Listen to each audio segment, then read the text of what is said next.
Bonjour à tous, vous écoutez le podcast numéro 51 des Dessous du Troll. Je suis encore une fois dans un nouveau décor, on n'arrête pas de changer ces derniers temps. C'est l'effet Alex, là on est en mode culturel. Donc avec moi sur le canapé j'ai Charles, Salut. Arnaud, Alex, Bonjour. Aurélien Salut. et moi-même Jocelyn. On est diffusé sur Bad Geek, prochainement X-Leak, qui sont nos partenaires qui nous fournissent du matériel et pas mal d'aide, on les remercie. On est aussi partenaire de... On est en ambiance nocturne aussi. Oui, en ambiance nocturne, c'est vrai qu'on change les ambiances. C'est la première fois qu'on fait ça. Bientôt l'ambiance podcast, lounge. cuir moustache. Non mais, bon, silence. Donc parlons de nos partenaires, donc on est désolé d'introduire la carte jeu sur ce genre de termes. La prochaine, c'est à la cave. Voilà, donc c'était la carte chance. J'ai peut-être dit une bêtise, enfin je suis perturbé. Oui, là, je suis perturbé par ces idiots, excusez-moi. Rue de Belfond à Paris. Voilà, qui sont nos partenaires puisqu'ils nous aident généralement en nous fournissant des jeux de à bons tester. conseils et des passionnés surtout. Voilà, non mais c'est bon quoi, c'est nos partenaires, c'est pas non plus ta copine. Ils sont sympas, c'est tout. Ah, c'est pas possible. Donc du coup, je suis complètement perdu dans cette présentation, donc on va abréger et vous dire que vous pouvez nous retrouver sur les réseaux sociaux usuels, Facebook, Twitter, Google+, et sur notre site web, simplement, lesdessoudutroll.fr. Et voilà, on va pouvoir attaquer ce numéro 51. On va commencer par vous parler association avec Alex, qui va nous faire un petit briefing sur une asso. Ensuite, une critique de Chess2, c'est quoi ? Oh, parle-moi anglais, grand fou. Par Arnaud. Et on terminera par une grosse partie sur ce podcast, puisque ça faisait longtemps qu'on n'avait pas fait de jeu de rôle. Et pour ceux qui sont en vidéo, ils peuvent le voir, puisque Charles brandit fièrement Ryutama. Fièrement, pas forcément. Qui guidera la critique. Laisse-moi ajouter des qualificatifs où je veux, comme je veux. Ça fait du remplissage, c'est important. Rempli. C'est ça. Ouais, j'arrête de remplir si c'est ça, et je laisse la parole à Alex pour nous parler d'association. Oui, ça fait un petit moment qu'on s'est dit parler. On va continuer. Je parle beaucoup d'événements, d'associations, de boutiques dans l'Est, parce que tout simplement, c'est celle que j'ai le loisir de plus côtoyer. Les mecs en de ce l'Est. moment. Voilà, c'est ça aussi. Donc aujourd'hui, c'est pour parler d'un événement qui rassemble plusieurs associations. C'est Jeux et compagnie qui va se tenir du 14 au 16 mars, donc c'est dans un petit mois, à Épinal, au centre des congrès. Alors c'est la 3e édition. Les 2 premières étaient vachement bien. J'ai eu le loisir d'y aller. C'est très très pro, c'est très très grand. Niveau jeu, il y a tout ce qu'il faut. Niveau tournoi aussi, c'est assez doté. Bon, ça manque peut-être un peu d'auteur. Ça manque peut-être un peu de niveau de proto et ainsi de suite. Mais le mois d'après, là-dedans. Le mois d'après, il y a des Imaginales, au même endroit, donc c'est là que sont les auteurs. Oui, les autres. Même si là, cette année, il y a de nouveau l'univers des prototypes pour les jeux de société, histoire de tester des nouvelles moutures d'auteurs connus ou non, et ainsi de suite. Donc c'est organisé conjointement par 3 associations, dont une ludothèque d'Épinal, tout simplement. Place au jeu, qui est PL apostrophe à Sceaux, parce que c'est un jeu de mots, qui est une association qui bouge pas mal sur Épinal pour tout ce qui est jeux de société. Voilà, que des jeux de société. Et Épinal JCC, qui est l'asso qui gère les tournois Magic principalement, et qui est pas très en forme en ce moment, mais qui, grâce à ce salon, se permet d'avoir une visibilité qui est accrue, parce qu'en fait il se passe un truc, c'est que maintenant pour tout ce qui est Magic et organisation de tournois, il faut être forcément lié à une boutique. Dans le coin, ils n'ont plus de boutique, donc ils font appel à la Caverne du Gobelin, dont on connaît bien, qui s'occupera de faire le relais boutique sur cet événement là. Donc on en profite pour leur faire un bisou s'ils nous écoutent. Voilà. Bisous si tu nous écoutes. Smack. Donc c'est tout pour dire, c'est vraiment très grand, c'est l'entrée gratuite, c'est un salon gratuit, il n'y en a pas souvent. Voilà. Non, énorme, vraiment très grand, il fait chaud, il y a plein de tables, l'asso Place au jeu est très accueillante. Voilà, donc Que du bon. Ouais, Épinal, ils sont généralement pas mal. voilà, C'est une sachant bonne ville. que juste un mois avant, il y a une convention du côté de Montbéliard où qui sera pas au même niveau, mais si vous êtes là-bas, n'hésitez pas à faire un tour. De toute manière, pour les actualités du jeu, vous pouvez écouter le shortcast de DST.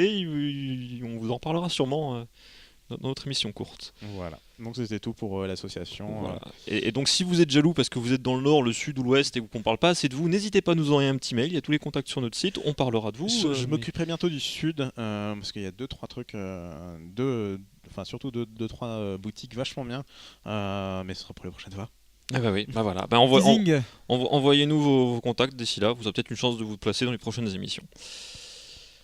Bien, merci Alex. On va pouvoir passer sur la critique de Chess 2. Mais là, je vais te pas laisser l'anglais, Arnaud. Donc on va parler de Chess 2, The Secure. Donc en français, échec numéro 2. La suite. Le retour de la vengeance. Voilà, un titre qui fait peur.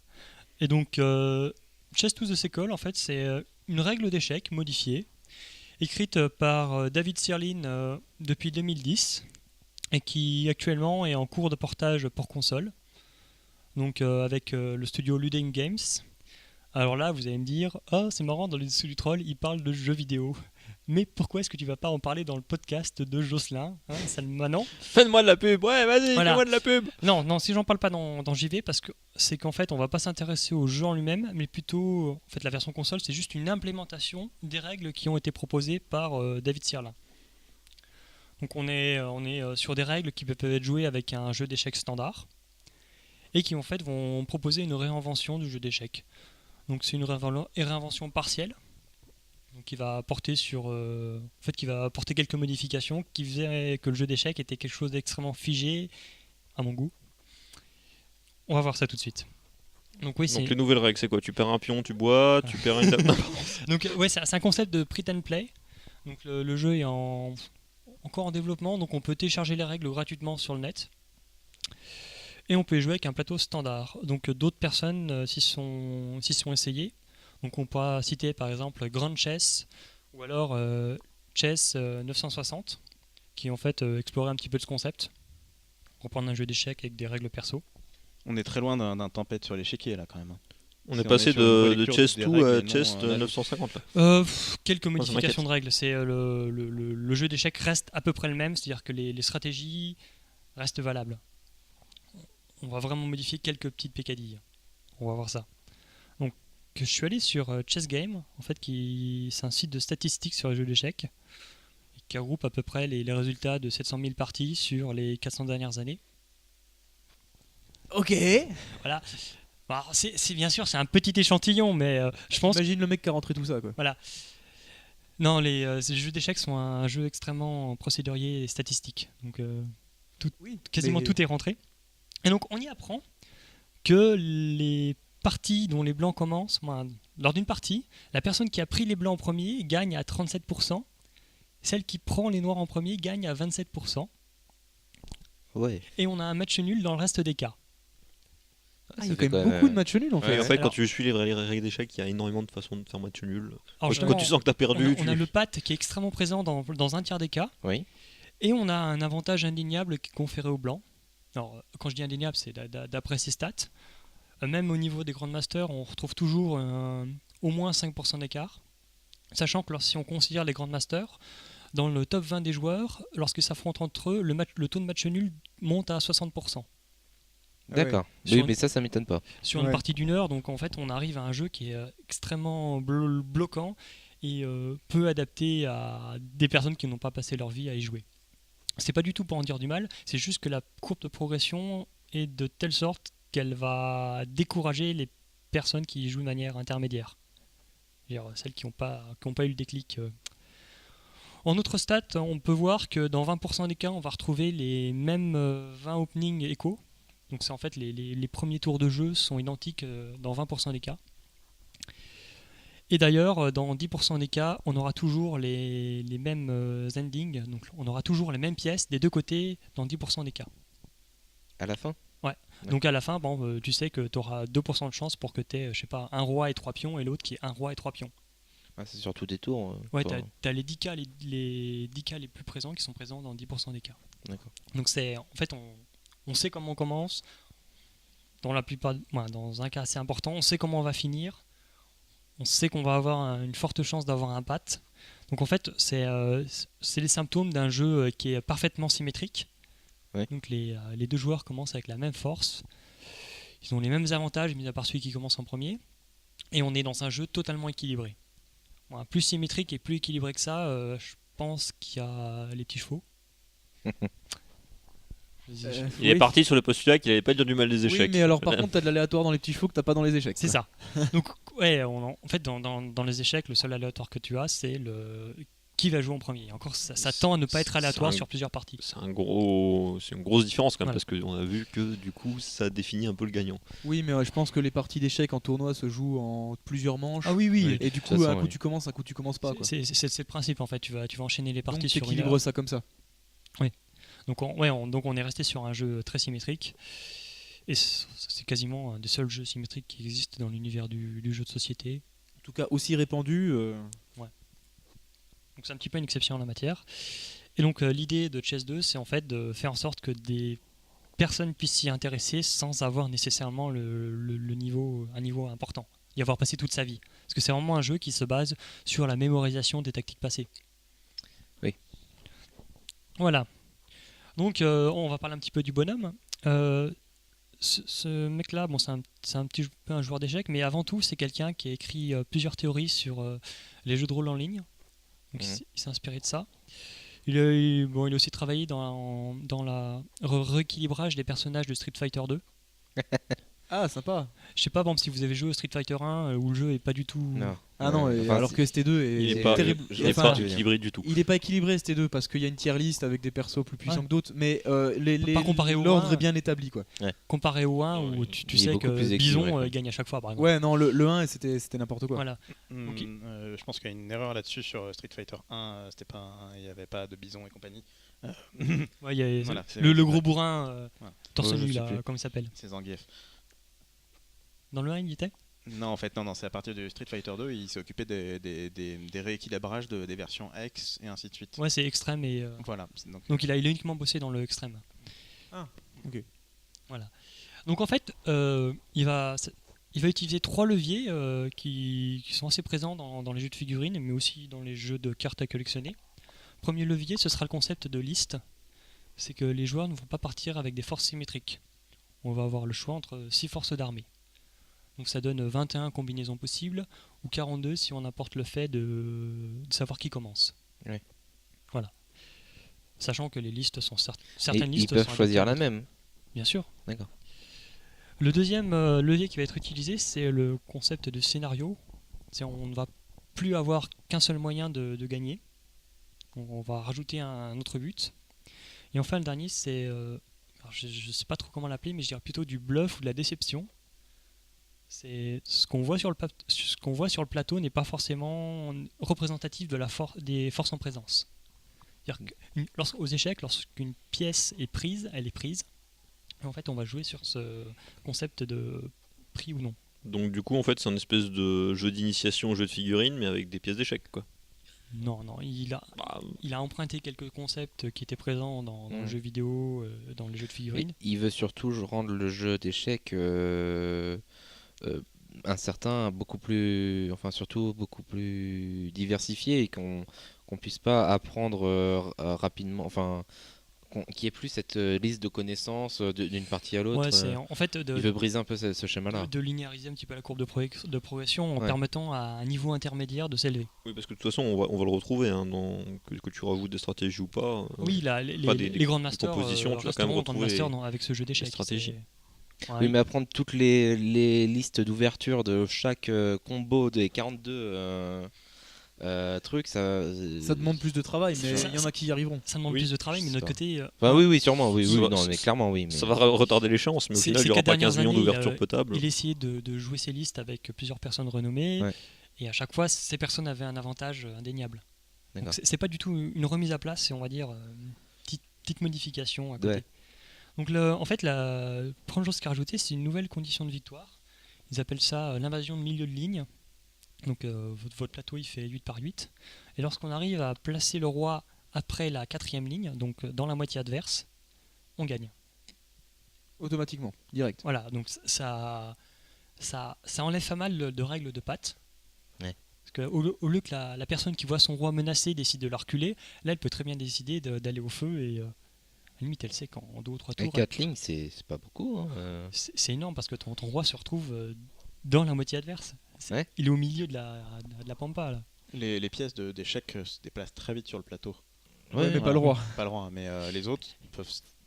Non, mais ce que je veux dire, c'est Oui, qu'il tu peut peux- y avoir et en une plus, ça veut stratégie dire que complètement il faut- avancer tous ses pions et le roi derrière et essayer de gagner à ça, quoi. Normalement, il faudra que soit que tes pièces à toi soient très loin devant dans le territoire ennemi si tu veux pouvoir déplacer le roi, parce qu'il ne peut pas Ah sauter oui, par-dessus tes pions, euh, donc il faut que tu lui une fasses règle, un Le chemin de roi ne passage, doit quoi. pas être en échec au moment où il a franchi la ligne. Oui. Tu ne bah, peux pas te évidemment. mettre potentiellement en échec. Donc, par Ça, exemple, ça paraît logique. si tu ouais. mets une tour ou un fou qui bloque la 5e ligne, Suicide. Oui, de toute façon, Mm. c'est un mouvement illégal dans Voilà. les échecs de base. Voilà. Se mettre en échec. ou même si la ouais, donc il y a toujours moyen de contrer, mais ça rajoute une petite condition de victoire. Les 6 armées, bon, je pense que je peux les détailler parce que j'ai trouvé assez bien faites. Vas-y. Donc on On a la t'écoute. version classique. On change rien. Hein. Est-ce qu'on joue avec un stuff d'échecs de base? Oui, on joue avec un stuff d'échecs de base. Et en fait, On rajouterait un. non, on rajoute rien. C'est des pions qui vont, des pièces qui vont devenir d'autres pièces. Et en fait, l'idée c'est d'imprimer ces 6 pièces d'armée, ces 6 listes d'armée, de les imprimer et de les retourner fâche cachée, de les retourner simultanément au début du, Ah oui, du jeu. oui, évidemment, oui. Donc il y a Ok. on a une liste secrète qui est pré-tirée. D'accord. Donc les Némésis. Donc le Némésis, c'est une liste d'armées qui va favoriser le mouvement des pions.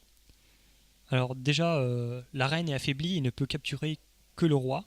Ne peut capturer ou être capturée que par que le roi. D'accord. Ah oui. Donc elle perd beaucoup de son utilité. Ouais. Elle peut toujours bloquer. Mais surtout, les pions vont gagner un mouvement gratuit après le tour du joueur. Donc il joue 2 fois. Voilà. Donc par exemple, on annule l'avantage de pouvoir avancer ton pion deux fois au début du premier Oui, tour. ils peuvent plus le courir. Par contre, on peut très bien bouger une tour et bouger un pion dans la foulée. Donc les pions deviennent très rapides. D'accord. Ok, ouais. C'est plus. Alors que souvent, c'est handicapant d'aller bouger Alors, les pions, quoi. On Oui. peut jouer un pion et un autre pion. Bien sûr. Par contre, le D'accord. deuxième mouvement est conditionné pour être dans la direction du roi adverse. Donc en gros, tu l'avances, quoi. Tu l'avances ou tu te mets en diagonale ou tu te mets en latéral si jamais le roi est pas sur la même colonne par exemple. Ah, ils peuvent bouger latéralement. C'est Dans nouveau, le ça. mouvement supplémentaire, si c'est pour se rapprocher du roi adverse. D'accord. Et s'ils veulent pas Marrant, se ça. rapprocher, ils peuvent ou... Non, ils peuvent pas. Ah oui, d'accord. Donc c'est une grosse ruée sur le roi, quoi. C'est ça. Donc c'est la Némésis favorise les pions. On a le Unpowered. Donc le Unpowered, c'est quelque chose qui va favoriser les pièces de tête. Donc le chevalier, les fous et les tours. Ils ont leur mouvement standard, mais si jamais l'une de ces pièces se retrouve à côté de l'autre, les deux vont gagner les mouvements combinés. Par exemple, un fou à côté d'une tour les deux vont gagner les mouvements Ça d'une sera reine. ouais, c'est ça. Ah, excellent. C'est ultra bourrin. Voilà. Donc le problème on augmente la possibilité de ces pièces, mais comme par hasard, il y a toujours un rééquilibrage. Et le rééquilibrage, c'est qu'on peut capturer ces pièces peuvent capturer n'importe quoi, sauf le roi adverse, et ne peuvent pas aller sur la dernière ligne adverse. D'accord. D'accord. Quand elles sont combinées. Non, c'est d'une manière générale. Ah oui, Ces d'accord. 3 pièces ne peuvent On pas peut aller plus capturer le roi, en gros. avec le chevalier fou et les tours. D'accord, d'accord. Donc à chaque fois, on a C'est- un avantage, un inconvénient. Oui, l'inconvénient est vachement bourrin. Du coup, il aura tendance à essayer d'aller sur la 4e ligne. Oui, par exemple. En fait, à chaque fois, il y a un équilibrage. Mhm. Il y a le Reaper. Donc c'est quelque chose qui va favoriser la reine. Hit and run. Voilà. Il monte les falaises. Putain. En fait, presque, parce que en fait, la reine devient toute puissante. Ouais. Elle peut capturer n'importe quoi, sauf ce qui est sur la dernière ligne et le roi. Donc elle pop. Limite, elle pop n'importe où. D'accord, elle se téléporte. Voilà. Et sachant que les tours deviennent des fantômes, en gros, ne peuvent plus rien capturer, ne peuvent plus être capturés, mais vont bloquer la ligne de vue. Vont bloquer les mouvements et Ah d'accord. donc on a des tours qui C'est-à-dire gênent. qu'un fou ne peut plus traverser un truc de tour, quoi. Voilà, par exemple. Mais ils peuvent se mettre sur la case ou... Non, ils peuvent pas se mettre sur la Ah case. d'accord, C'est c'est horrible. la tour bloque et ne peut pas être enlevée Ah, c'est Mais c'est pour son camp ou pour l'adversaire? Pour les deux? pour les deux. du positionnement, quoi. Ah oui, c'est horrible. Alors, Two Kings, c'est celle que je préfère. En fait, c'est un petit peu la liste quand t'as de grosses gonades. C'est ta reine devient un roi.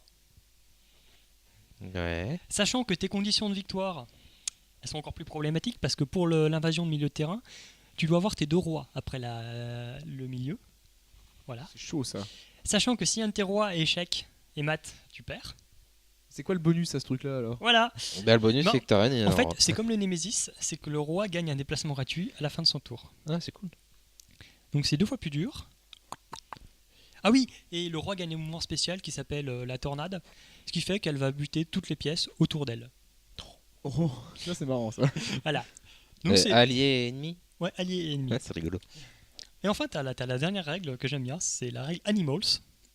Alors en fait, on va totalement modifier le pouvoir de toutes les, de toutes les pièces. Mhm. Donc je vais vous donner la liste. C'est carrément un jeu différent, hein. Donc le cheval, le cavalier peut capturer les pièces amies. Ouais. Le fou devient un tigre et peut revenir au point de départ après qu'il ait capturé une pièce. Il fait des allers-retours. Ouais, ok. La tour, ça devient Un l'éléphant. boomerang. Donc la tour ne peut se déplacer que de 3 cases maximum. Par contre, elle peut prendre toutes les pièces sur les 3 cases, Ah oui. D'accord. y compris les pièces amies. Ça, c'était la désignation historique de la tour. Avant d'être une tour, c'était un éléphant, il me semble, sur les. Ouais. Non, c'est les échecs chinois. Non, mais sur les toutes Bah, premières c'est- versions des c'est- échecs, c'est avant que ça fortement- devienne une tour. C'est fortement inspiré des Ça, échecs chinois. ça s'inspire les échecs des échecs. Et accessoirement, on ne peut la capturer qu'avec un roi, il me semble. Donc ça, l'éléphant, Ouais. un petit peu un gros bourrin, mais à courte portée. Et enfin la reine. Un Euh, tank. La reine peut choisir entre un mouvement de tour ou de chevalier. Ah, c'est Ah cool. oui, tu m'en avais parlé de celui-là. Et donc le chevalier il capture, c'est-à-dire qu'il prend une pièce pour lui. Ben, il peut aller capturer une pièce amie. Ça veut dire quoi? Ben, Genre la pièce noire elle devient blanche? Non, Non, c'est tu peux prendre un de tes pions. genre Oui, c'est un c'est- pion qui gêne. Ah, ami, d'accord. Et Oula. t'as besoin de mettre D'accord. le roi en échec, alors que le pion ne met pas le roi en échec, bah tu te mets à la place du pion. Tu perds un pion, mais. Ouais, non, mais c'est pas mal quand même. Donc, ouais, c'est une liste que je trouve assez. En fait, on est vraiment dans la perfect imbalance. On voit clairement qu'il y a des listes qui sont optimisées contre d'autres. Mais oui, du coup, est-ce que c'est équilibré? Non, de manière générale, je veux dire. Hein. Alors, je vais pas te donner mon Qu'il y a un jeu pierre, feuille, papier, ciseaux, je comprenne, mais En fait, il y a eu des stats, non? pas des masses. Moi, il a testé quand même ses règles depuis 3-4 ans. Mhm. Ensuite, on voit qu'il y a certaines listes où il y a une pièce qui voit son comportement modifié, d'autres où tout le comportement est modifié. Donc, en fait, il y a des listes qui sont de plus en plus déséquilibrées. D'accord. Donc, pour moi, il y a un équilibrage dans le sens où le joueur peut choisir. De toute façon, la liste. Oui. Ouais, il peut choisir son niveau de déséquilibre. Ouais, la question en fait, c'est surtout de savoir s'il y a une et une seule liste qui est jouée tout le temps et qui gagne tout le temps, quoi. C'est surtout ça qu'il faut voir. Qu'un match-up favorable contre toutes les autres, surtout. C'est ça. Ah, j'ai pas eu. Moi, je dirais que j'ai joué une dizaine de parties. J'ai pas eu l'impression qu'il y a un match-up défavorable. Ouais, il y a des match-up défavorables, mais il n'y a pas de truc magique. Ouais, voilà, c'est ça qui est important. Je peux Et peux donc, donner les relations, mais Ta conclusion pour Chess 2, ce serait quoi, rapidement? moi je termine avec le dernier mode de jeu. Oui, vite alors. Oui, parce dueling. que tu Vite. Ok. grattes du temps là. Ok, le dueling, en fait, c'est le concept d'avoir des pierres et de. On a des tokens, donc 3 tokens au départ, plus un token par pion capturé, jusqu'à un max de 6. Et en fait, à chaque fois qu'on va prendre une pièce, le défenseur peut décider de déclencher un duel. Les deux personnes vont prendre entre 0 et 2 tokens, et la personne qui aura misé le plus va remporter la pièce. Ce qui fait qu'un défenseur peut Pas perdre sa pièce, quoi. peut pas perdre sa pièce, perdre la pièce de l'autre. Sachant qu'en cas de bluff, il y a une pénalité pour le défenseur qui a lancé un duel alors qu'il n'y avait pas lieu. Et sachant que le pool de tokens se re-remplit au fur et à mesure des captures. D'accord. Donc Et tu, quand tu gagnes une pièce de cette façon-là, tu gagnes une pierre aussi, c'est ouais, ça? tu gagnes une pierre. Du coup, bah, t'as intérêt à miser, quoi. Tu as intérêt à miser, sachant que les pierres misées sont perdues. Donc tu as surtout intérêt à ne pas te retrouver avec 0 pierre, parce que dans ce cas-là, tu vas perdre à chaque Ah fois. oui, oui. Mais C'est donc, ça. c'est ce que je disais, qui va influencer le bluff des adversaires.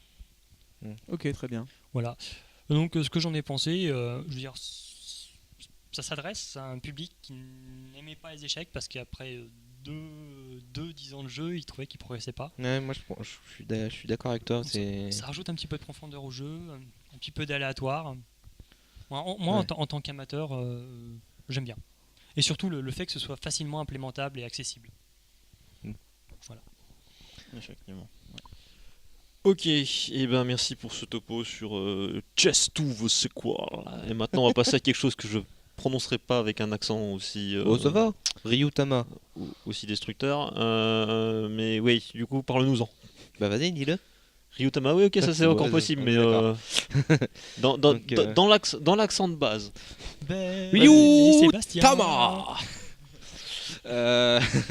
Donc Ryutama, c'est un jeu de rôle donc qui a une histoire particulière parce que ça a été un projet Ulule de juin 2012. C'est On sent un le mec qui fait le shortcast quoi. Bah oui, bah, carrément. Donc c'est à la base c'est un JDR japonais. Donc c'est je crois que c'est le premier JDR et peut-être même le dernier japonais parce qu'ils en ont pas fait des masses. Traduit en français, tu veux dire? Oui, en tout cas traduit en Oui. français. Si, ils en ont fait, hein. Je sais qu'ils en ont fait d'autres, genre Dragon Quest, ça a des bases de RPG. Mais bon, de JDR, je veux dire. Mais bon.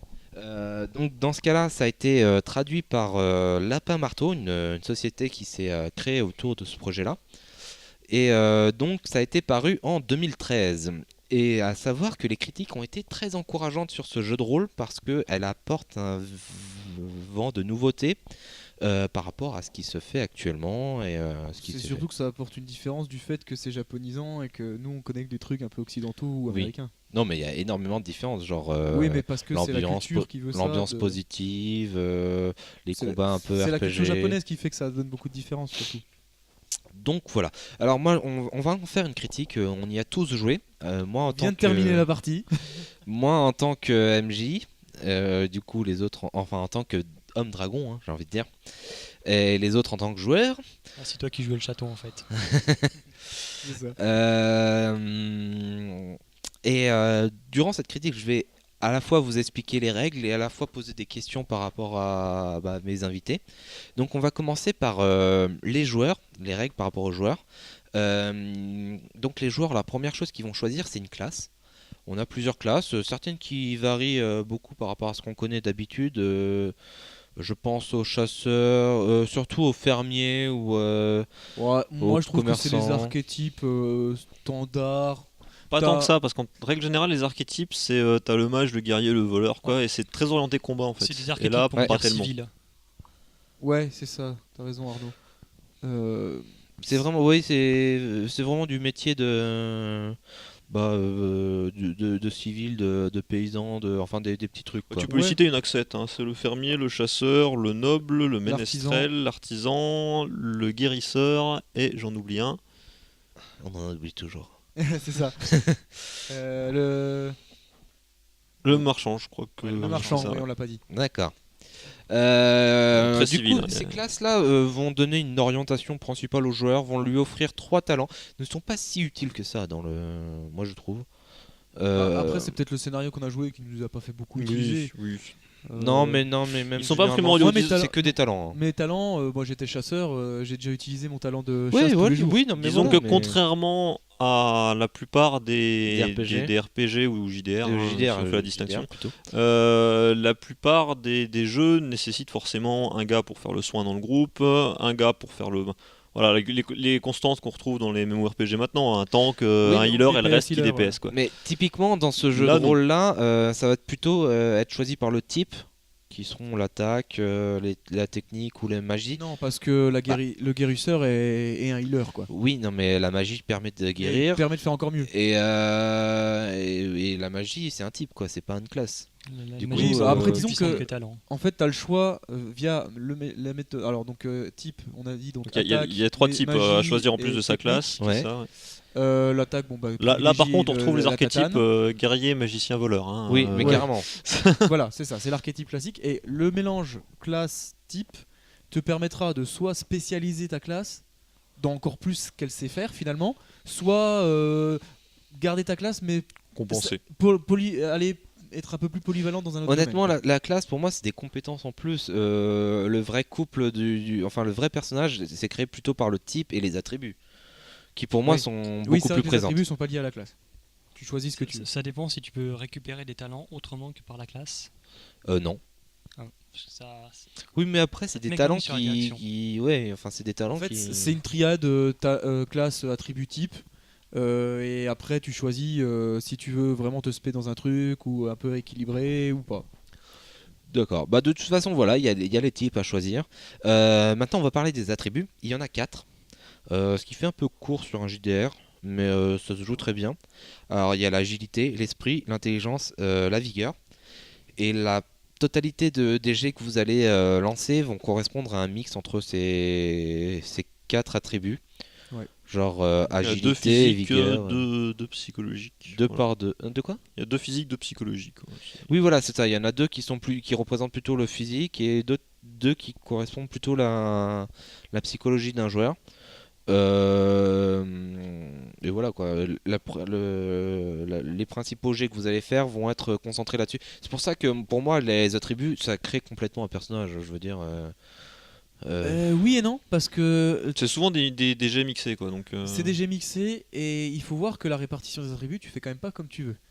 Tu choisis Non. 6 partout ou Mais 4, en fait, 6, 6, 8 ou 4, 4, 8, 8. c'est oui, non, mais ça c'est normal. Enfin, c'est normal. C'est plus ou moins voulu. tu peux pas avoir de Mais il faut savoir spécialité- qu'à l'évolution de niveau, vous faites ce que vous voulez. Donc, si au bout d'un moment tu veux avoir 12 tu peux le et faire 4 rapide, par quoi. tous, tu les auras. Hein. Oui, oui. Mais bon. Donc, bon. Oups, je perds ma feuille. Ensuite, les personnages vont choisir, enfin vont mettre leur PV, donc qui seront la vigueur x2, vont mettre leurs points d'endurance qui seront l'espoir, l'esprit x2, cette feuille. ESP. L'esprit x2, ouais. donc ça c'est les points de magie et puis enfin c'est les points de technique quoi. Vont Ça sert à la choisir une magie, arme puis aux favorite. autres actions. Qui vont avoir un bonus dessus et qui va permettre de l'avoir dès le début du scénario. Et c'est ce qui est assez rigolo, c'est qu'on vous fait prendre des classes qui sont très typées civiles, donc on annonce un truc Ouais. pas trop violent et le premier objet qu'on a c'est une arme de base. Oui, mais ça correspond bien à l'esprit JDR. Sinon, il faut préciser que dans le jeu, il y a 5 armes en tout. Oui, Oui. on a présenté que Alors c'est des 5 types, d'armes. c'est des types parce que genre arc, tu pourrais Ouais. dire que c'est un arc composite, etc. Mais ça change rien. Ouais. Ça change Enfin, absolument rien. si on compare avec des trucs genre je sais pas, Bloodlust Oui. ou Warhammer, Oui. Oui voilà, ouais, il y a 5 armes, il y a l'arc, l'épée longue, l'épée courte, la lance J'irais et l'âge. même plus loin en termes de personnalisation de l'équipement. Vous pouvez au bout d'un moment obtenir une arme de belle, de beau, genre gravée, etc.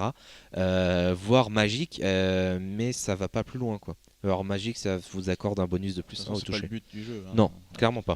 Ouais. d'ailleurs les magasins ressemblent plus à des Decathlon qu'à une armurerie. Ouais, et puis c'est pas du tout du gros bélisme. Hein. Non, non, du tout, du tout. Et puis c'est Gros build de la c'est surtout pas un jeu qui est orienté combat. Je veux dire, le combat correspond à peut-être un quart de ce Un que vous tiers. faites. Ouais, peut-être Oh, un tiers, non, même peut-être un pas. quart, je sais pas. De ce que vous faites pendant le jeu. Moi, je dirais plutôt même un quart. Hein. On peut acheter des D'accord. doudounes, des peluches et des oreillers.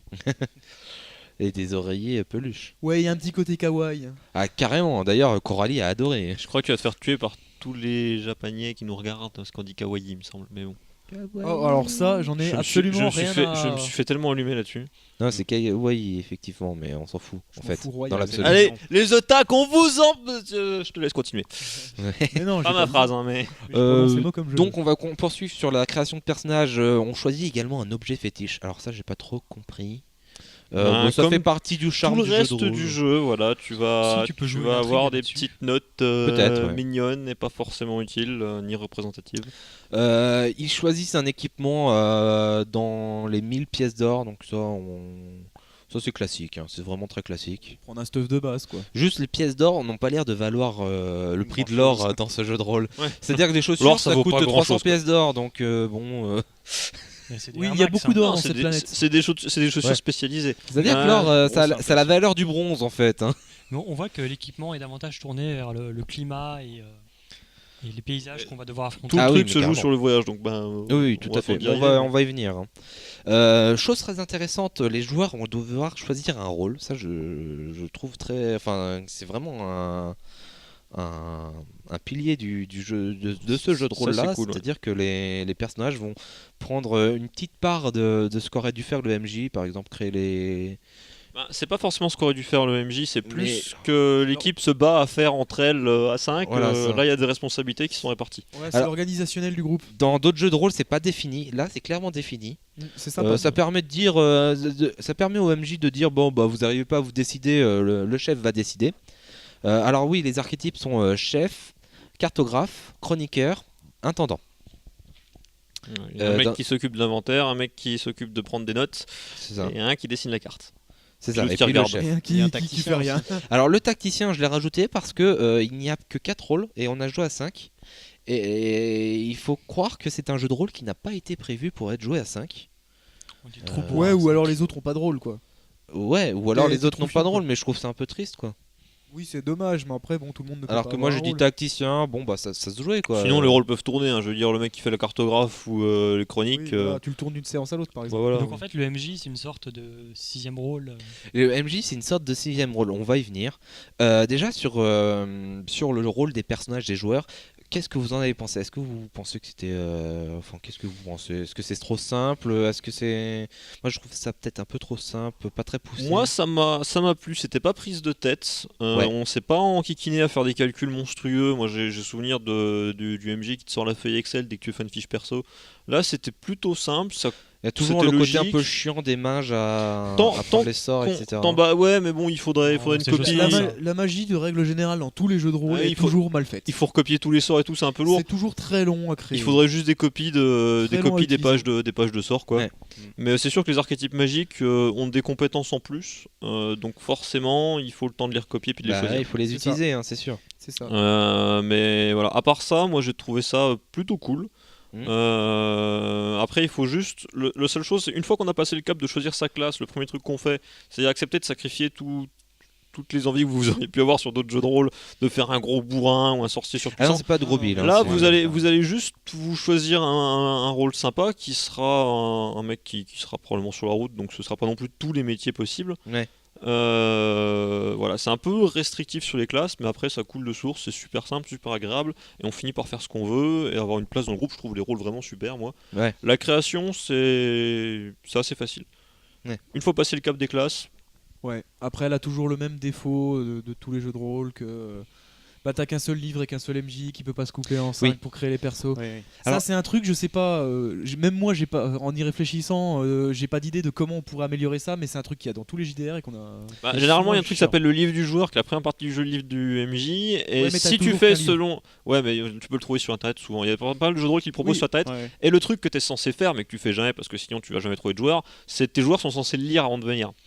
Ouais. Ou Oui, alors, c'est vrai. Voire préparer le perso tout seul quoi. nous, ce qu'on l'avance. faisait, c'était voilà, le MJ prenait 1 heure avec chaque joueur avant pour Ouais. préparer séparément. Mais Et puis du coup, tu as un groupe qui est déséquilibré avec 12 mages et 0. Ouais, non, voilà. c'est- Donc, c'est pas bien non plus. Je remarque tout de même qu'on a créé les persos en 2 heures, donc Ce qui est long. ce qui est long.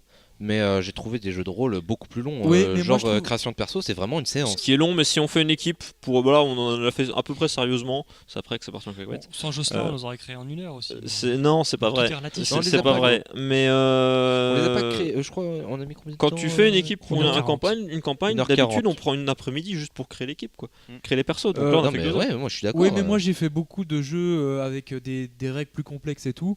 Où, parce qu'au final, tu remplis pas grand chose quand même dans les feuilles de perso. Hein. Non, non, c'est rien. On mettait moins de 2 heures pour créer toute l'équipe et en one shot. Hein, donc voilà. Ouais, mais, Mais en one shot, euh, c'est prétiré. Non, non, non, Ouais, pas des mais prétirés. il- Mais c'était du one shot. Donc y a ça de veut la dire que limitation, tu genre cassais tu- pas trop la tête sur les backgrounds et Ouais. tout ça, quoi. Bah là, on a fait The Bah Background, oui, donc. mais là, Ouais, mais on a mis 2 là heures j'ai pour fait un truc finalement- complet quoi. Remplir 4 caracs, quoi. Ouais. C'est le plus long, c'était le choix des sorts et puis de l'équipement. Ouais, c'est ça qui a été long, quoi. Oui, bah oui, carrément, c'est assumé. Mais en même temps, j'aurais voulu faire plus court, j'aurais pu. C'est juste pour qu'on découvre, C'est vrai. qu'on Non, découvre c'est vrai, on aurait pu clairement faire tous les aspects du jeu quoi. Ouais, qu'on Non, fasse c'est un vrai. groupe On aurait pu- homogène. Surtout. On aurait pu faire plus court parce qu'on a lu tous les trucs, on a pris quand même notre temps, c'est vrai. Est-ce que tu vas parler des sorts? Non, je vais pas parler des sorts, Parce que malgré je les le ai fait kiffés quand même. qu'ils sont très rigolos. Ils sont super, Ouais, ils super sont- mignons. Mais ça fait parler, on va parler de On en l'ambiance reparlera générale plus tard. On ouais. y reviendra quand tu parleras de l'ambiance. Là, je vais vous parler des autres règles. Alors, des autres règles que j'ai pioché un peu dans le tas. Je vais vous parler des critiques. et des réussites critiques, enfin des échecs et des réussites critiques. Donc si vous faites deux, donc je vous ai dit que c'est souvent deux caractéristiques en fait dans ce jeu. Vous lancez. Alors, t'as pas expliqué, on a dit que c'était 4, 8, 6, mais en fait ça correspond à des dés que Voilà. tu lances. Excusez-moi. Effectivement, vos attributs correspondent à des dés. Donc vous avez 4 ou 6 ou 8 ou 10 ou 12. Au début c'est 4, 6 ou 8. Voilà, c'est ça. Donc c'est un D4, un D6 ou un D8 pour la carac. C'est ça. Et du coup, bah, vous avez que 3 configurations possibles au début. Donc ça correspond à des dés. Et si sur ces dés-là, vous faites 2-1, vous faites tout simplement un échec critique. Donc ça, c'est assez commun dans tous les autres jeux de rôle. Ce qui est rigolo, c'est que vous lancez toujours 2 dés dans ce jeu de rôle-là. Ils se débrouillent pas pour que vous n'ayez pas d'amélioration, finalement, pas de dés supplémentaires.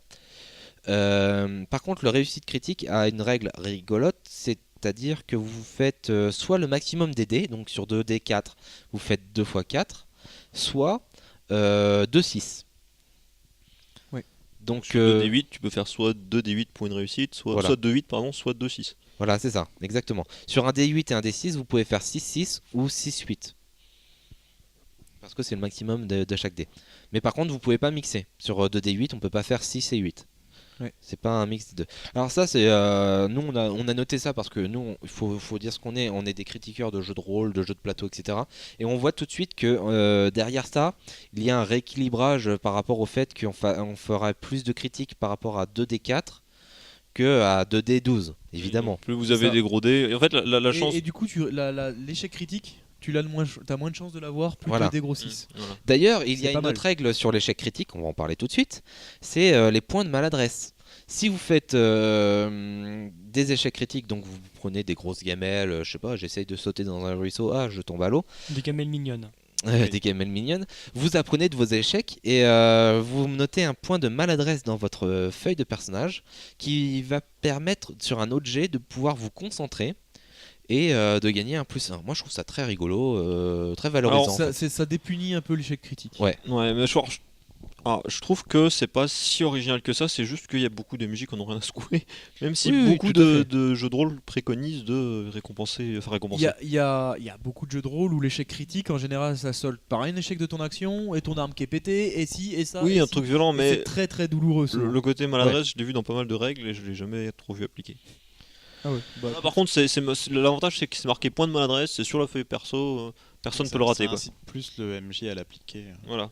vu que le joueur va l'utiliser. Bah, du coup, le joueur va noter ses points. Quoi. C'est pas au MJ de se dire attends, là, il a fait un échec critique, il faudra que je lui donne 200 points d'XP dans cette caractéristique à la fin de la partie en plus. ouais, Mhm. non, parce que ça après c'est. Là, je comprends après que le Donc, MJ le on fasse va pas. passer très vite au jet de concentration qui vous permettent de donner un +1 si vous dépensez un point de maladresse ou si vous dépensez la moitié de vos points d'endurance. Voilà. Alors vous pouvez cumuler les deux pour gagner +2, pour gagner +3 si vous êtes de type technique. Voilà. Sinon, tous les jours vous allez faire des jets qui vont revenir parce que c'est un voyage. Donc vous allez faire d'abord le jet de condition qui va vous déterminer votre humeur durant la journée, votre condition physique, votre état d'esprit. Ah, je me suis bien levé, j'ai pris un bon petit déj. C'est ça. Donc qui vont être sur la vigueur et l'esprit et qui vont vous déterminer si vous faites un échec critique, que vous êtes crevé, que vous avez un état malus durant toute la journée, ou si vous êtes en pleine forme à contrario, vous faites un jet génial et vous avez un bonus d'attribut sur la journée. Donc voilà, rigolo. Enfin moi J'aime bien. enfin oui, c'est vraiment des règles qui changent vraiment de ce qu'on voit ailleurs.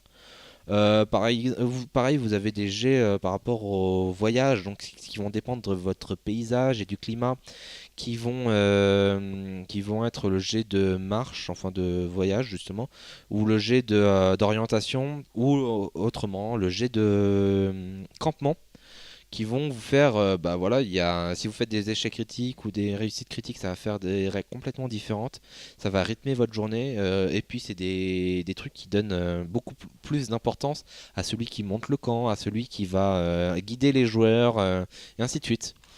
Donc qui va mettre l'accent finalement sur le voyage avec des rencontres, avec des personnages, enfin voilà, des descriptions du maître de jeu, et ainsi de suite. Donc les joueurs créent la carte, La carte, c'est une sorte de quadrillage. Ouais, en fonction de ce que le maître de jeu veut leur faire voyager, découvrir, voilà. Ben, moi, en fait, Aurélien disait qu'il aimait bien ces jets. Moi, je me permets d'interrompre pour dire qu'il me gonfle profondément. Sur Ouais. le papier, l'idée, c'était super. Et mise en pratique, ça se contente pas de rythmer ta journée, ça la définit, quoi. C'est-à-dire, ton jet du matin va définir si tu vas être une grosse bouse toute ta journée parce que tu te seras levé en te pétant une cheville, Ouais, ou alors si tu auras un gros bonus je sur mets un violent. bénol dedans, tu perds un attribut, ok, c'est pas génial pour toi, mais c'est pas la mort. Hein. Ouais, mais non, mais bon, Mais si ça va passer en j'ai- tête. j'ai- j'exagère un petit peu, mais tu vas, c'est pas une petite coloration, c'est une grosse coloration. Par contre, Et le jet de voyage où tout tu le jet perds de la moitié voyage, de tes points de vie, là je suis d'accord. T'as Mais bon, tout ton voyage, t'as 3 jets, ça se fait coder déjà, c'est méga chiant. Parce que tu fais coder, donc ça n'a aucun intérêt. oui, mais il y a du Et c'est fluff super derrière. Il y a c'est le MJ super est censé. mécanique. C'est ultra mécanique, c'est toujours le même qui fait les trucs, les autres les assistent, tout le monde lance CD. C'est rigolo sur les 2 premiers jours. Après, c'est super mécanique. routinier. Mais ça dure Et pas c'est plus de de la 2 jours chance en qui voyage. décide en si ta général. journée est pourrie ou pas. Sur un climat et un truc, ça dure pas plus de 2 jours logiquement un voyage. Moi, je suis pas d'accord avec toi. Moi, je pense que ça rythme la journée, ça rythme la survie surtout. Ben, Ça réglifie la survie, qui est une chose qu'on n'arrive jamais à gérer dans les JDR parce qu'on est là, ah, attends, il faut que je compte mes rations, mes machins. Là, il y a la petite table qui est prévue par l'intendant qui s'occupe de décompter les trucs. T'as le mec qui va aller chercher à bouffer, c'est tout. ouais, mais Et tu te poses pas la question. D'habitude, Voilà, les c'est ça, phases le de problème, survie, quand tu veux le gérer dans des JDR, ça te prend 2 heures. tu te poses pas la question, c'est les Pour dés une qui journée. choisissent pour toi. Si t'as pas de bol, tu perds la moitié de tes points de vie, t'en récupères Bah pas au camp oui, et tu mais- te réveilles en te pétant une cheville. Oui, mais en 5 minutes, t'as fait toute ta gestion de survie. Et si t'as du bol, par contre, c'est l'exact opposé. Avec du bol, tu récupères tous tes points de vie, tous tes points de mana, t'es en pleine forme et tu défonces tous les mobs qui Non, viennent. de Et c'est base, que tu de la récupères chance, quoi. tout. Mais alors, Ouais, c'est dommage. moi, par Ouais, contre, mais par Non, rapport de à base, tu ça, récupères je juste tous tes trouve, points de vie. je trouve que le truc est pas réaliste. C'est clair que c'est pas réaliste. Bon, bah, t'as fait une mauvaise journée, C'est pas que surtout ce soit sur une réaliste, plaine. c'est que T'as c'est fait un les dés qui mauvais décident, voyage, quoi. tu perds la moitié de tes points de vie. Mais c'est tout ce que je trouve. Hein. Bah, c'est un JDR, tant qu'à faire, tu vas jouer au dé dans un entrepôt, quoi. Parce que là, un JDR, tu peux rien y faire. Non, Tu mais peux faut pas le te faire. préparer, tu peux pas. Ou alors très peu, quoi. Au final, fais c'est avec, vraiment les mais- dés qui. Mais il faut voir ça plus comme un moyen de régler, de faire des règles sur de la survie qui fait que ça s'est fait en un coup de cuillère à peau. Là où d'habitude il n'y a pas de règles et qu'on veut quand même le faire parce qu'on aime bien des fois Ouais. faire un peu de Oui, survie, carrément. et qu'au final on passe Ah, mais une je- plombe pour Le on se truc, prend la tête quoi. je trouve que ça a beaucoup trop d'importance, quoi. Ah, il y a un autre Ça truc. c'est peu d'importance en Il y a un réalité. truc à Ah, propos si, du quand voyage t'as la que moitié j'ai de bien tes points de vie, c'est pas la même, quoi. Attendez, Il y a un truc à propos du voyage que j'ai bien aimé, c'est que considérant les caractéristiques de chacun, en fait on va toujours au rythme du plus lent. C'est la personne qui va louper par exemple son jet de voyage, qui va perdre des points de vie, ensuite on va être censé devoir s'arrêter pour récupérer. oui, Ouais. un peu de ça. On s'arrête dans tous les cas, de toute façon. Faut voir. Non, mais tu peux garder une journée pour te reposer. Je sais pas. Après, les joueurs peuvent faire éventuellement ça, ouais. Ouais, oui, non, moi je trouve, même si tu perds, bon, même dans le cas où tu perds la moitié de tes points de vie, je trouve pas ça spécialement ultra handicapant où tu vas les récupérer. C'est un Ou combat derrière, quand tu repères la moitié de tes points de vie, bah t'avais déjà perdu la moitié, donc finalement c'est que. Voilà quoi, tu vas jamais tomber en dessous de zéro à cause de ça. Tu vas tomber à cause des monstres que tu vas croiser après, mais ça va pas te tuer logiquement. Puis Ça- il faut voir un truc, c'est que les points de vie dans le jeu ils montent et ils descendent en permanence. Oui, c'est un RPG. Enfin, c'est vraiment. Faut C'est le voir pas- vraiment comme un RPG japonais, comme vous le jouez sur votre console. Hein. Bah, dans un RPG japonais que je joue sur ma console, j'ai pas l'impression de laisser une si grosse part de mes points de vie, de mes points d'endurance. Ouais, et bah, de à ma chaque survie au hasard. rencontre entre deux villes, tu perds. Enfin, si tu tombes sur des Ouais, monstres c'est- très durs, bah tu perds Le pratiquement combat, tout, c'est moi qui l'ai fait, quoi. C'est moi qui le décide. Je choisis mes attaques, je choisis mon équipement. Et si je me foire, je m'équipe mieux. Alors que Ouais. là, c'est vraiment les dés qui décident et tu peux rien y foutre. Là, il y a- Mais les y a pas de dés, power enfin, level si sur tu tombes sur un monstre et que t'as pas de chance, il t'attaque en premier, c'est pareil quoi. Puis soit dit en passant, tu te plains de perdre la La moitié chance, de t'en nos as tout le points de temps. vie, mais aucun de nous n'a perdu la moitié de ses points de On vie. a eu du bol au jet. Parce que là, c'est sûr. La difficulté est pas si énorme. Quoi. Ah bah dès qu'il y a eu un peu de brouillard, on a commencé à paniquer. Hein. Ouais, ça allait quoi. Mais vu que Ouais, tu mais l'as c'est regardé qu'il y a- dans la il y a- journée, l'impact du climat. Il y a eu un poil de brouillard, j'imagine, si on se prend un orage, qu'on est en montagne, là, Oui, c'est la non, fin mais du attends, monde. Quoi. le truc c'est que je pense que le terrain est adapté à ton niveau aussi. Bah bien sûr. Tu vas pas arriver en haute montagne niveau 1 quoi. Bah là c'était sûr. C'est sûr, mais bon. Tu disais. quand même, Ouais, en fait, faut voir que la perte de points de vie, tu peux la récupérer sur une journée où tu as des actions qui permettent de fluctuer. En fait, le fait que tu aies perdu tes points de vie pendant le voyage, Oui, t'es un ça dit guérisseur. juste que dans les heures qui suivent, faut pas que tu joues. Faut pas que tu trop au rencontres des casse-cou. monstres. Il faut être sécurisé. Oui, et t'as moyen dans les combats de te mettre en arrière, donc Bon, on va passer à Oui, la en suite. plus, là, oui. avant En de plus, être oui, trop tu as court. des moyens. On Enfin va bon, enchaîner. on va passer à la suite, effectivement. Donc là, c'était sur les règles de voyage. On va passer aux règles de combat. Alors, les règles de combat sont très RPG, encore plus que tout ce qu'on a vu jusqu'ici. C'est-à-dire qu'il y a donc ce qu'ils appellent un œuf de bataille, auquel cas on peut être en front C'est juste avant le ou terrain, en front arrière. Et pareil pour les monstres en face. Il y a une C'est comme dans les Final Fantasy, t'es soit en position avant, soit en position arrière. Ouais, c'est c'est un ça. peu le même C'est principe. exactement ça. Là-dessus, on rejoint entièrement les RPG. Le JRPG. Le JRPG, voilà. On a également une particularité qui fait que votre initiative sera également votre difficulté à vous toucher. C'est-à-dire qu'ils considèrent que l'initiative, c'est un peu la conscience du combat. Qu'est-ce qui va se... Enfin, Je vais voilà, encore qu'est-ce faire qui mon va se relou, passer. mais un jet de dés au début du combat, ça définit tout ton combat. Oui, mais l'initiative, tu peux la relancer pendant le combat, T'as une action qui permet de faire ça. qui s'appelle observer. Donc, Oh, sur le c'est principe, ouais. ouais, c'est Je comprends parce qu'ils ont voulu simplifier qu'il n'y ait pas qu'un jet à faire pour faire un round de combat. Ouais. Moi, si ça on me va. compare à du Hearthstone où tu relances l'initiative à chaque début de tour, Oh, qu'est-ce que Ce c'est qu'on- relou. Ce qu'on finit Ah par oui, plus jamais faire. tu gagnes beaucoup de temps en fait. C'est oui. juste. C'est Ah ouais, juste. non. C'est vrai. Ouais. Non, c'est vrai. Ça, trop c'est long. pas mal le fait de pas avoir à relancer l'initiative. Mais du coup. Ouais, mais enfin, il n'y a qu'un seul JDR qui est relou par rapport à ça, quoi. Ils sont plusieurs à demander l'initiative à Beaucoup chaque fois. JDR qui te relance l'initiative à chaque Ah ouais. fois. C'est juste que les maîtres du jeu craquent et finissent par prendre un valeur d'initiative. fixe Z-Corp, la- c'est comme ça aussi. Hein. Sauf Ah, qu'à c'est la relou. différence près, c'est que tu joues un Ouais, nombre mais d'actions tu- par tranche de 10. Mais Ouais. tu relances à chaque fois que tu as fini tes tranches de 10. Quoi. On va passer très vite aux actions possibles. Donc, vous avez vous déplacer d'une zone à l'autre, donc d'être à l'arrière, de passer à l'avant. Vous pouvez observer donc pour récupérer l'initiative, comme je vous l'ai dit. Vous pouvez vous protéger, qui vont vous réduire des dégâts. C'est pareil, ça c'est une action qui va vous permettre de, si vous êtes low HP, de pas mourir. Par contre, c'est limité, c'est-à-dire que ça vous enlève qu'un point de dégâts. J'entends par là qu'à haut niveau, ça doit pas être très intéressant. Pas assez de résistance. Ouais. Mais par contre, un allié peut vous prendre les dégâts à votre place s'il se met en action protégée. Couverture, ouais. Vous avez également, tout simplement, attaquer. Donc, vous lancez votre attaque et vous faites les dégâts derrière. On va passer On a là-dessus. aussi la magie, on a le fait d'utiliser l'environnement.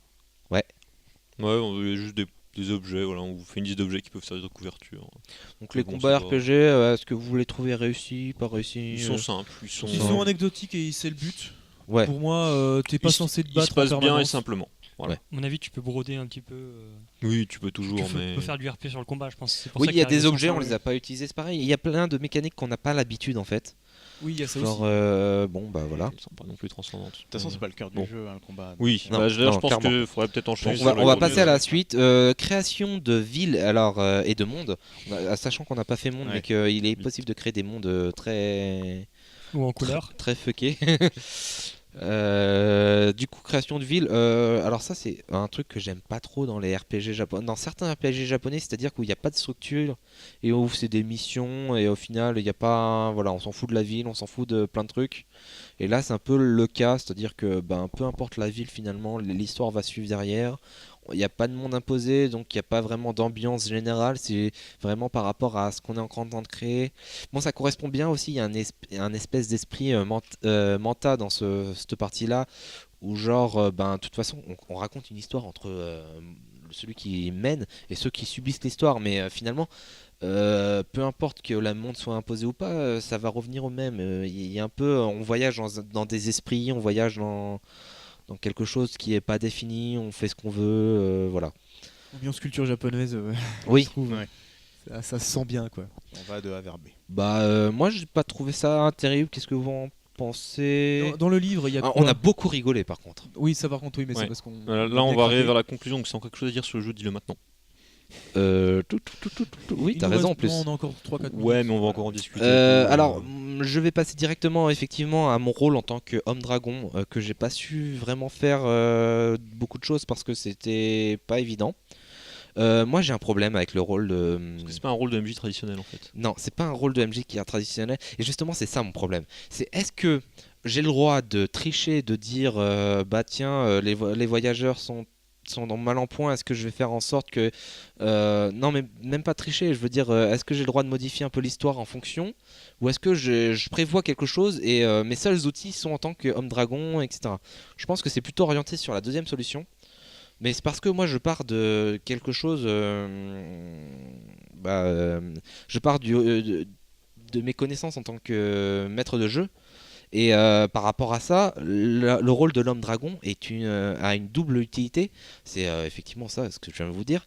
Mais surtout, permettre à des joueurs normaux de très facilement faire jouer ce jeu de rôle-là. Donc là, vous pouvez pas trop y dire grand-chose parce que finalement, vous n'avez pas fait le rôle de l'homme dragon. On l'a plus dans les mains ni.